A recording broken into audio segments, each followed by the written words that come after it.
विद्यां च विद्यां च ॐ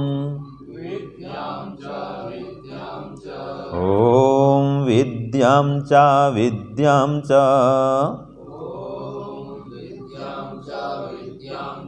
यस्तद्वेदो भयं सः यस्तद्वेदो भयं सः अविद्यया मृत्युं तीर्त्वा अविद्यया मृत्युं तीर्त्वा विद्ययामृतमश्नुते विद्ययामृतमश्नुते ॐ विद्यां च विद्यां च यस्तद्वेदो भयं सः अविद्यया मृत्युं तीर्त्वा विद्ययामृतमश्नुते विद्ययामृतमश्नुते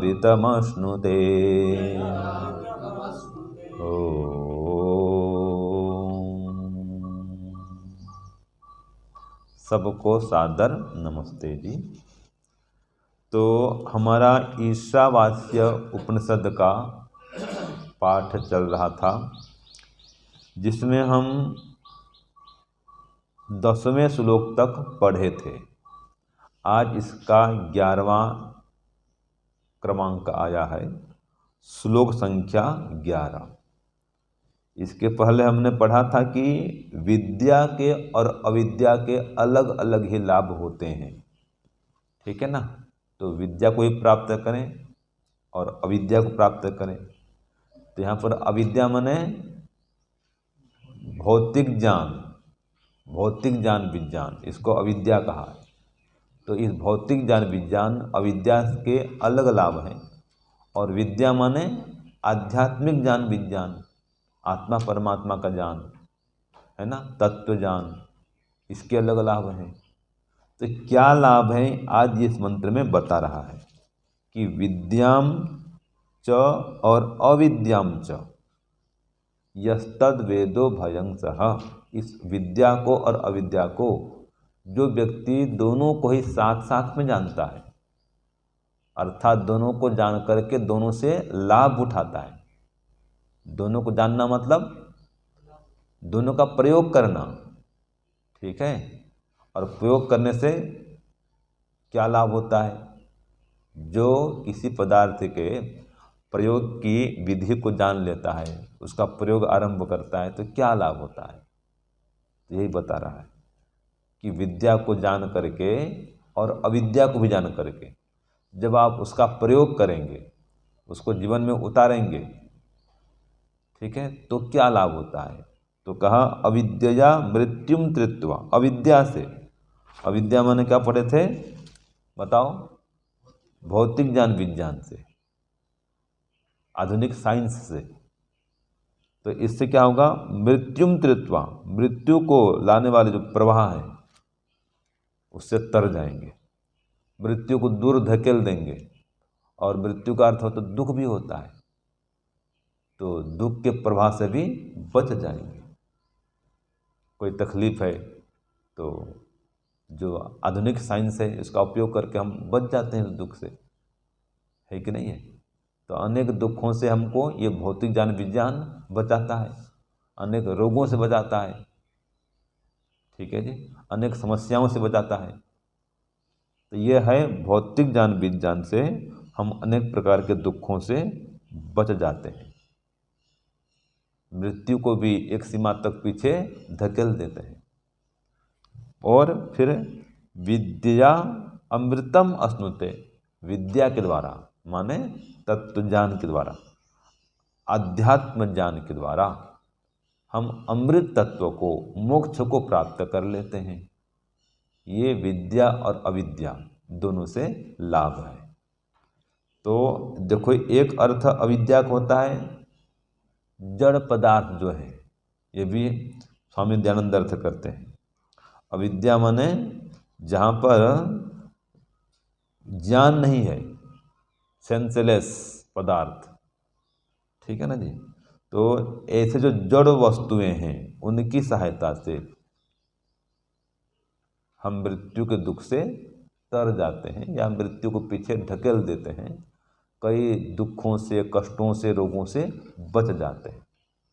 तो एक अर्थ ये भी है अविद्या का, ज्ञान रहित पदार्थ, भौतिक पदार्थ। यहाँ पर जो कहा भौतिक ज्ञान विज्ञान, उसको स्वामी दयानंद ने क्या कहा, भौतिक पदार्थ, शरीर आदि जड़ समूहों का पदार्थ।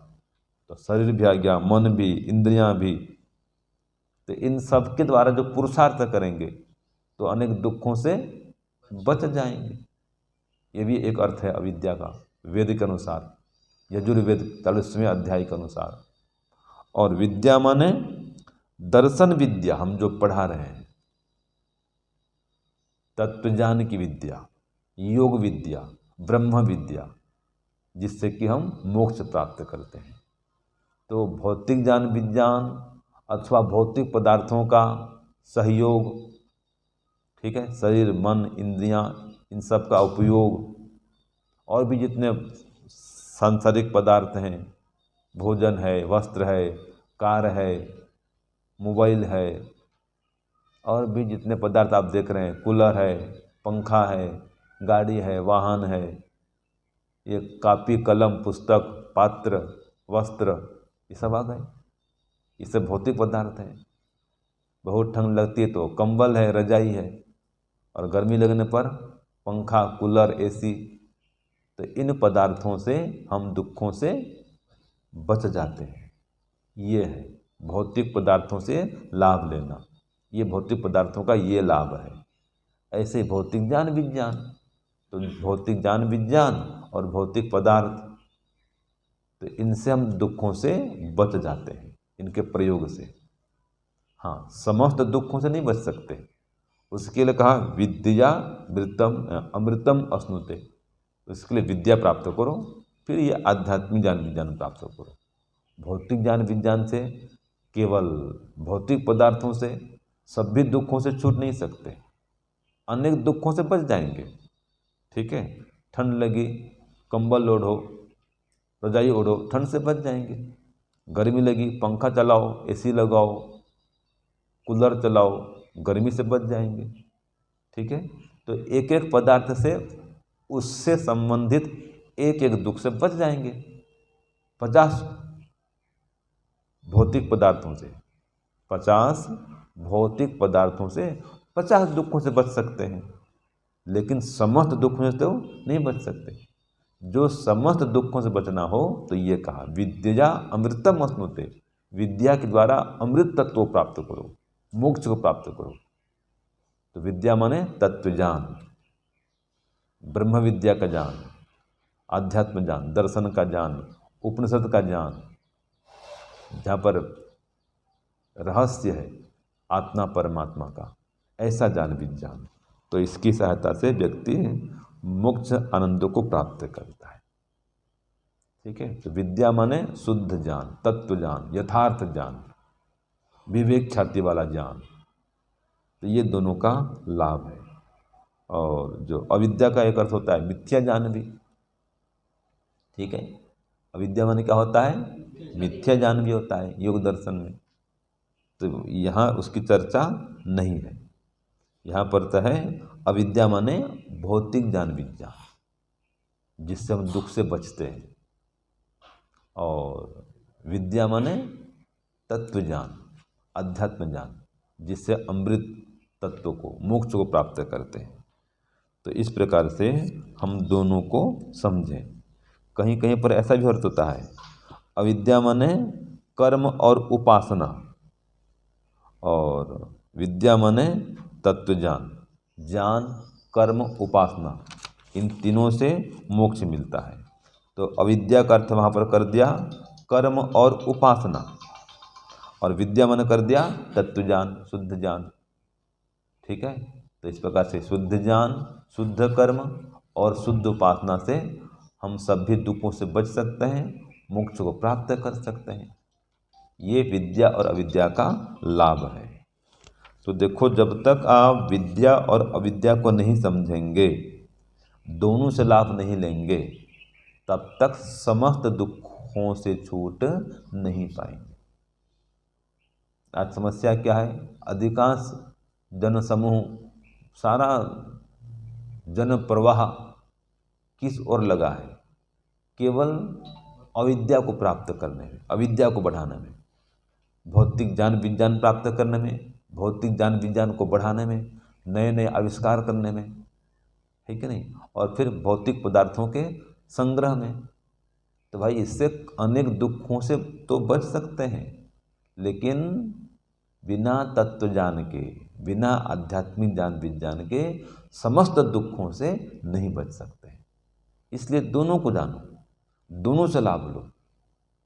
भौतिक पदार्थों से भी लाभ लो, हाँ जी, भौतिक ज्ञान विज्ञान भी प्राप्त करो और आध्यात्मिक ज्ञान विज्ञान भी प्राप्त करो। तो दोनों का अपना अपना लाभ है। तो जड़ पदार्थों की भी सहायता लो, उनका ठीक ठीक उपयोग करो, शरीर का भी उपयोग करो। शरीर जड़ पदार्थ है, आत्मा चेतन है, तो शरीर का भी सदुपयोग करो।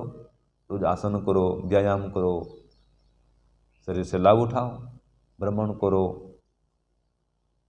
ठीक है जी। तो शरीर का उपयोग करो, सुबह जल्दी उठो, उत्साह पान करो, उठ करके पानी पियो, उठ करके, फिर दिनचर्या करके आसन व्यायाम करो, प्राणायाम भी करो, शरीर स्वस्थ रहेगा। भ्रमण करो, दौड़ लगाओ, ये शरीर का उपयोग है।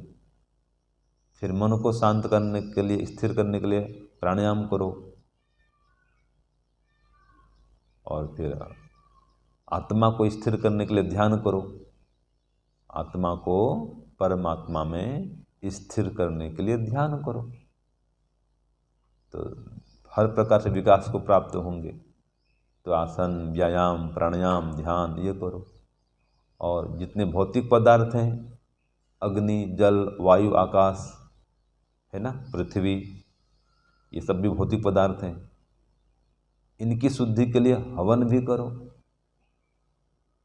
बढ़िया हवन सामग्री से हवन करो, इससे भी रोग दूर होते हैं। वही पढ़े थे ना जी कि अविद्या से मृत्यु से या मृत्यु दुख से तर जाओ। तो ये हवन सामग्री क्या है? क्या है हवन सामग्री? अविद्या है, भौतिक पदार्थ। इस अर्थ में भौतिक पदार्थ जितने जड़ पदार्थ हैं, तो घी है, सामग्री है, इससे हवन करो, अनेक रोगों से, दुखों से बचेंगे। तो ये सब उपाय करने पड़ेंगे। तो भौतिक लाभ उठाओ भौतिक पदार्थों से, और स्वाध्याय करो, साधना करो, इससे आत्मिक ज्ञान विज्ञान बढ़ाओ, आत्मा परमात्मा का ज्ञान प्राप्त करो, तत्व ज्ञान प्राप्त करो, और अमृत तत्व मोक्ष को प्राप्त करो। तो दोनों का आपको उपयोग आना चाहिए, भौतिक पदार्थों का भी, भौतिक ज्ञान विज्ञान का भी, और आत्मा परमात्मा का भी, आत्मा परमात्मा के ज्ञान का भी। दोनों का जो उपयोग करता है, प्रयोग करता है, उसका जीवन सफल होता है। तो परमात्मा से भी लाभ लेना चाहिए, परमात्मा का भी उपयोग करना चाहिए, परमात्मा का प्रयोग करना चाहिए। तो कैसे प्रयोग करेंगे उसका? परमात्मा से लाभ उठाओ, है, परमात्मा को उपयोग करो। इसका मतलब क्या है?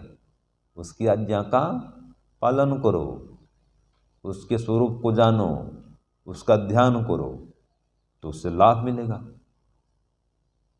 ज्ञान विज्ञान मिलेगा, बुद्धि बढ़ेगी, स्मरण शक्ति बढ़ेगी, सहन शक्ति बढ़ेगी, व्यवहार में विनम्रता, सरलता, मधुरता आएगी, प्रसन्नता बढ़ेगी, ठीक है ना जी, सहनशीलता बढ़ेगी, आत्मा का बल बढ़ेगा ध्यान उपासना करने से।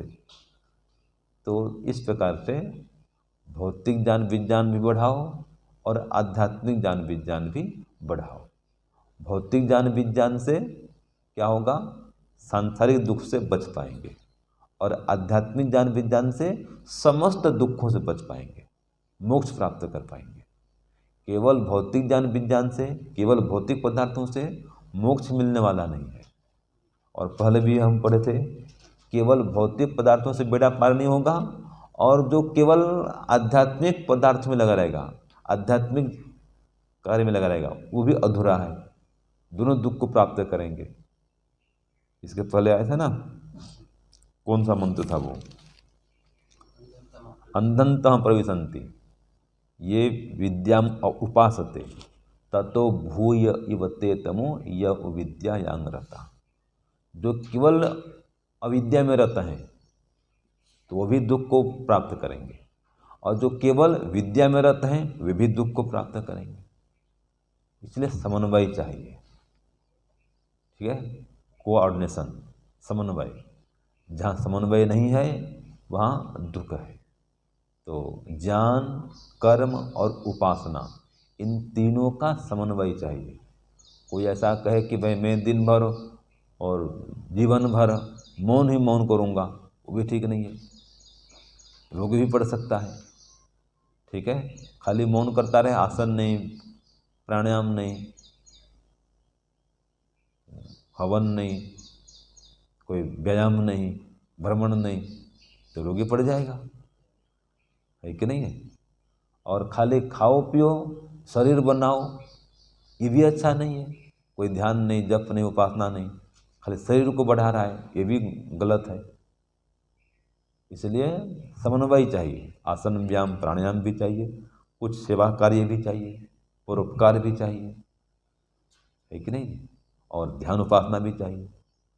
खाली परोपकार करते रहेंगे तो भी गड़बड़ है।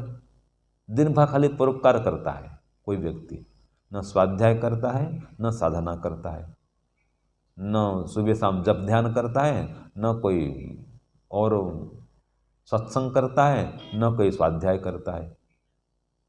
दिन भर परोपकार में लगा है। पानी पिलाएगा प्यासे लोगों को, कहीं कुआं खुदवा देगा, बावड़ी खुदवा देगा, और दान पुण्य करता रहेगा, ठंड में कंबल बांटेगा। तो कर्म तो बढ़िया कर रहा है, और दिन भर यही काम करता है, समाज सेवा में लग गया है, लेकिन ध्यान नहीं करता, कोई स्वाध्याय नहीं करता, वो अधूरा है। कोई व्यक्ति दिन भर पढ़ रहा है, ज्ञान अर्जन में लगा है, और ध्यान नहीं करता, आसन व्यायाम भी नहीं करता, वो खाली पढ़ रहा है, वो भी अधूरा है। और कोई दिन भर खाली उपासना में बैठा रहे, न शरीर की सुरक्षा करे, ध्यान रखे, न कोई समाज की सुरक्षा ध्यान रखे, खाली दिन भर उपासना ही करता रहे, कोई समाज सेवा, समाज के उपकार के लिए कोई काम नहीं, वो भी गड़बड़ है। तो तीनों काम होना चाहिए। ज्ञान भी प्राप्त करो, कर्म भी करो, और उपासना भी करो। तो शुद्ध ज्ञान प्राप्त करो, शुद्ध कर्म करो, निष्काम कर्म करो, और शुद्ध ईश्वर की शुद्ध उपासना करो। वृत्तियों से रहित होकर के ध्यान करो, तब जा कर के आप मृत्यु से भी बच जाएंगे, मृत्यु के दुख से बच जाएंगे, और अमृत तत्व को प्राप्त कर पाएंगे। तो ये साधन है, शुद्ध ज्ञान, शुद्ध कर्म, शुद्ध उपासना। जानो, मानो, अपनाओ, ठीक है जी। तो जब अपनाएंगे तो लाभ होगा जी, अब व्यवहार में लाएंगे तो लाभ होगा। तो ये आज के मंत्र का सार रहा कि विद्या के अलग लाभ और अविद्या के अलग लाभ। अविद्या माने भौतिक ज्ञान विज्ञान और भौतिक पदार्थ यहाँ पर, और विद्या माने आध्यात्मिक ज्ञान विज्ञान, तत्व ज्ञान। तो दोनों से लाभ उठाएं और जीवन को श्रेष्ठ बनाएं, सुखमय बनाएं, महान बनाएं। ओम शांति, ओम शम। सबको सादर नमस्ते। ओम।